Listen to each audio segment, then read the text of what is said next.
कैलो ना हमसे मिल के, देख लेते तो भैया मुड़ी छिल के। ए हमर सोना बात मान जाना, जानू ठीक कैलो ना हमसे मिल के, देख लेते तो भैया मुड़ी छिल के। हर बाजारे घूमते गदहा बाप, गदहा बाप, हाँ गदहा बाप। अरे बुझल कि ना कि जहाँ तोहार होखता बियाहवा वही रे चौराहवा पर, ओही जा का करबो, खोल के दुकान बेचब चाहवा वही रे चौराहवा पर। अभी ये रह गइल बा। वही रे चौराहवा पर, वही रे चौराहवा पर।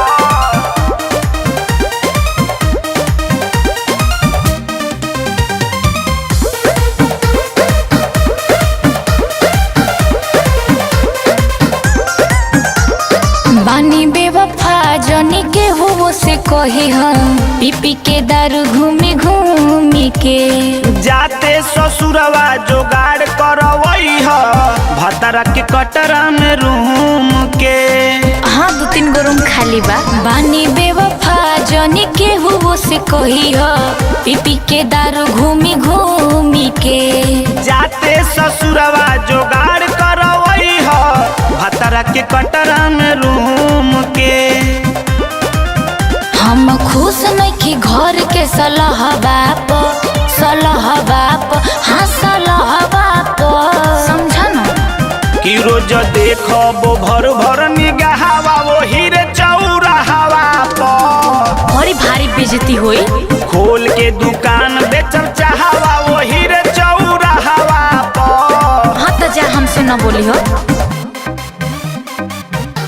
वही रे चौराहवा पर, वही रे चौराहवा पर।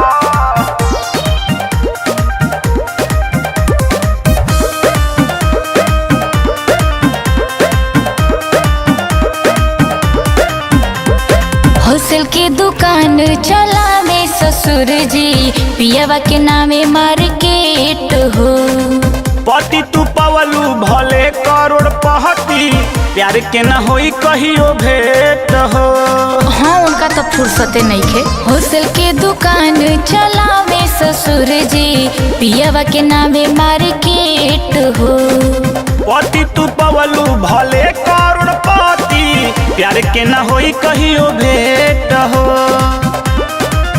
दीपू झूल जाए संग ही बरह बाप, बरह बाप, एहो बरह बाप।